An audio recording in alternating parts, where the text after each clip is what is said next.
আসসালামু আলাইকুম বন্ধুরা, বাংলাদেশের কথিত দীর্ঘদিনের মিত্র এবং কথিত বন্ধু দেশ ভারত সাম্প্রতিক সময়ে বাংলাদেশের অন্তর্বর্তীকালীন সরকারের পক্ষ থেকে বাংলাদেশ বিমান বাহিনীর জন্য পাকিস্তান থেকে JF-70 থান্ডার যুদ্ধবিমান ক্রয় করার বিষয়টিকে কেন্দ্র করে ভারতের পশ্চিমবঙ্গ রাজ্যের বিজিবির সংসদ সদস্য এবং পশ্চিমবঙ্গ রাজ্যের বর্তমান RSS সভাপতি শুক্লা মজুমদার বলেন, পাকিস্তানের জন্য অপারেশন সিন্দুর ছিল যথেষ্ট, তবে বাংলাদেশের জন্য অপারেশন সিঁদুরের প্রয়োজন নেই, বাংলাদেশের জন্য অপারেশন ইঁদুরই যথেষ্ট। এক্ষেত্রে তিনি বাংলাদেশকে উদ্দেশ্য করে বলেন, সাম্প্রতিক সময়ে ভারত বিরোধী মনোভাব এবং বাংলাদেশের সাম্প্রতিক সময়ে পাকিস্তানের সাথে গভীর সম্পর্ক স্থাপন ভারতের জন্য অত্যন্ত বড় হুমকি। এক্ষেত্রে ভারতীয় সরকারের প্রয়োজন বাংলাদেশের উপর হস্তক্ষেপ করা এবং বাংলাদেশের অভ্যন্তরে পাকিস্তান এবং চীন সমর্থিত যেই অ্যালয় গড়ে উঠছে তাকে সম্পূর্ণভাবে চুরমার করে দেয়া।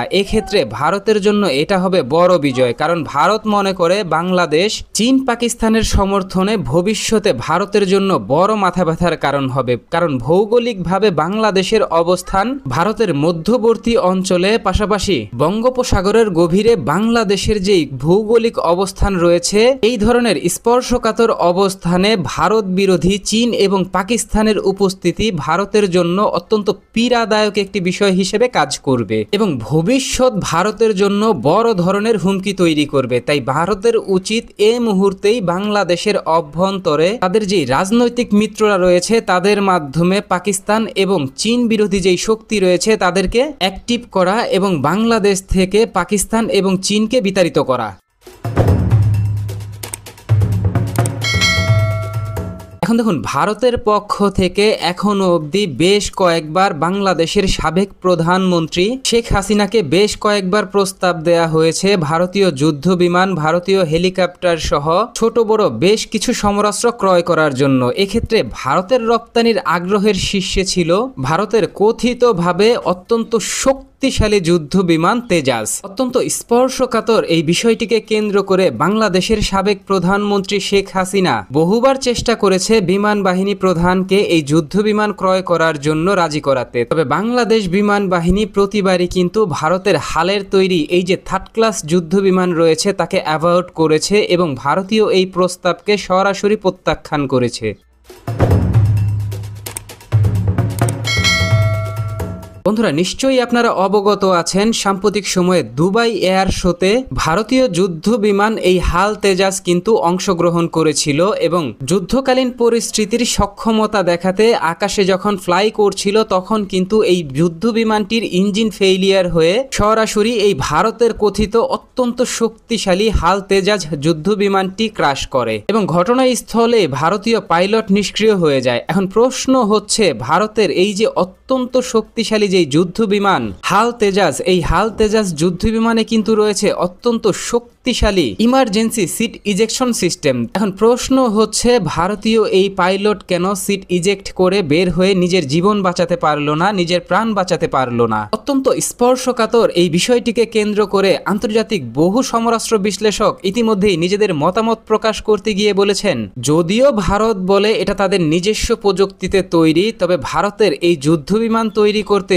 অন্ততপক্ষে 70% ইকুইপমেন্ট ভারত বিশ্বের বিভিন্ন দেশ থেকে আমদানি করেছে। এক্ষেত্রে ইউরোপীয় ইউনিয়ন অথবা যুক্তরাষ্ট্র অথবা ইসরায়েলি যে ইকুইপমেন্টগুলো ব্যবহার করা হয়েছে এই যুদ্ধ বিমানে তার মান নিয়ে কোনো প্রশ্ন নেই, তবে প্রশ্ন রয়েছে ভারতীয় যুদ্ধ বিমান এই হাল তেজাজের অ্যারোডাইনামিক ডিজাইন নিয়ে, কারণ আন্তর্জাতিক সমরাস্ত্র বিশ্লেষকরা ইতিমধ্যেই নিশ্চিত করেছেন দুবাই এয়ার শোতে ভারতীয় এই হাল তেজাজের যেই যুদ্ধ বিমানটি ভূপাতিত হয়েছে এবং ভূপাতিত হওয়ার সময় যেই ইঞ্জিন ফেইলিয়ার ঘটনা ঘটেছে তা শুধুমাত্র ভারতীয় এই যুদ্ধ বিমানের ডিজাইনগত ত্রুটির কারণে হয়েছে।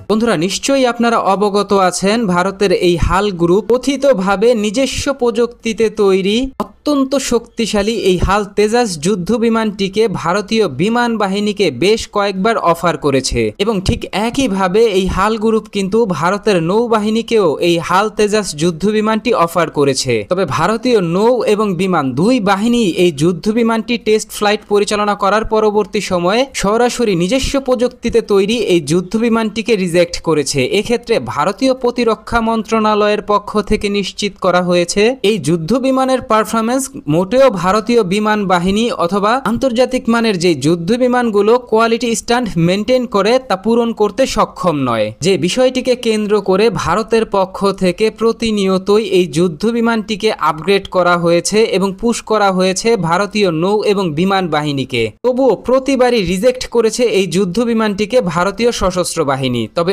অবশেষে ভারতের পক্ষ থেকে কূটনৈতিক সক্ষমতা কাজে লাগিয়ে প্রথমবারের মতো আর্মেনিয়ার কাছে 1.2 বিলিয়ন ডলারের বিনিময়ে 12টি যুদ্ধ বিমান বিক্রি করার জন্য চূড়ান্ত ধাপের আলোচনা চালিয়ে যাচ্ছিল। তবে সাম্প্রতিক সময় দুবাই এয়ার শোতে এই তেজাস যুদ্ধ বিমান বিধ্বস্ত হওয়ার বিষয়টিকে কেন্দ্র করে আর্মেনিয়ার পক্ষ থেকে তড়িঘড়ি করে ভারতের সাথে চূড়ান্তভাবে এই যুদ্ধ বিমান চুক্তি বা ক্রয় চুক্তি চূড়ান্তভাবে স্থগিত করে দেওয়া হয়েছে এবং আর্মেনিয়ার পক্ষ থেকে ভারতকে জানানো হয়েছে আমরা এই যুদ্ধ বিমানটি ক্রয় করব কিনা সে সম্পর্কে সিদ্ধান্ত নিতে আরো কিছুটা সময় চাই। অত্যন্ত স্পর্শকাতর এই বিষয়টিকে কেন্দ্র করে নিশ্চিত করেই বলা যায় আর্মেনিয়ার শত্রু দেশ আজারবাইজান যখন অত্যন্ত স্বল্প মূল্যে পাকিস্তানের কাছ থেকে পাকিস্তানের নিজস্ব প্রযুক্তিতে তৈরি যুদ্ধ পরীক্ষিত 36টি JF-70 থান্ডার যুদ্ধ বিমান ক্রয় করেছে এবং আর্মেনিয়ার জন্য আকাশপথে বড় চ্যালেঞ্জ তৈরি করেছে, সেক্ষেত্রে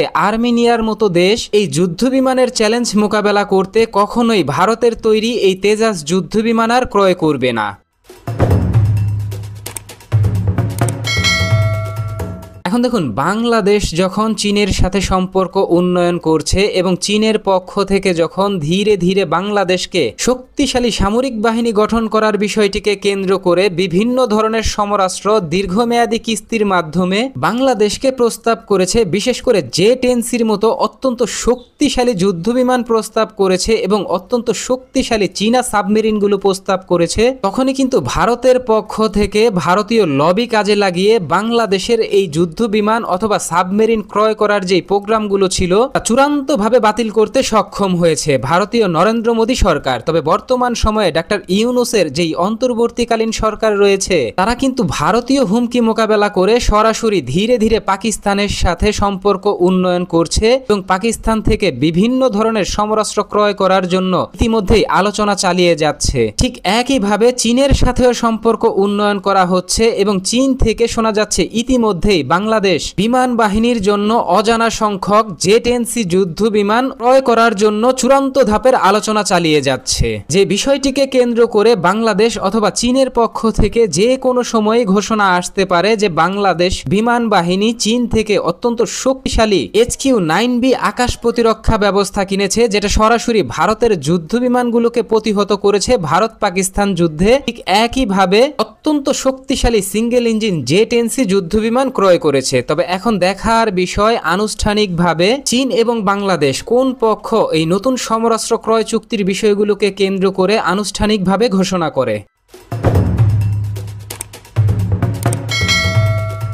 তো বন্ধুরা, ভারতের পক্ষ থেকে বাংলাদেশকে তুচ্ছ-তাচ্ছিল্য করে বাংলাদেশের অভ্যন্তরে অপারেশন ইঁদুর চালানোর ঘোষণা দেয়া এবং কথিতভাবে ভারতের অত্যন্ত শক্তিশালী তেজাস যুদ্ধ বিমানকে আর্মেনিয়ার পক্ষ থেকে সরাসরি অত্যন্ত সূক্ষ্ম কৌশলে রিজেক্ট করে দেওয়ার বিষয়টিকে কেন্দ্র করে আপনি কি ভাবছেন? আপনার গুরুত্বপূর্ণ মতামতটি জানিয়ে দিন কমেন্ট বক্সে। এবং বাংলাদেশ বিমান বাহিনীর পক্ষ থেকে ভারতের তৈরি এই তেজাস যুদ্ধ বিমানকে রিজেক্ট করে পাকিস্তানি JF থান্ডার যুদ্ধ বিমান ক্রয় করা সম্পর্কে আপনি কি ভাবছেন? আপনার গুরুত্বপূর্ণ মতামতটি জানিয়ে দিন কমেন্ট বক্সে। আমাদের ভিডিওটি ভালো লাগলে আমাদের সমর্থন করতে ভিডিওটিতে লাইক, কমেন্ট, শেয়ার এবং চ্যানেলটিকে সাবস্ক্রাইব করে সঙ্গে থাকুন। ধন্যবাদ।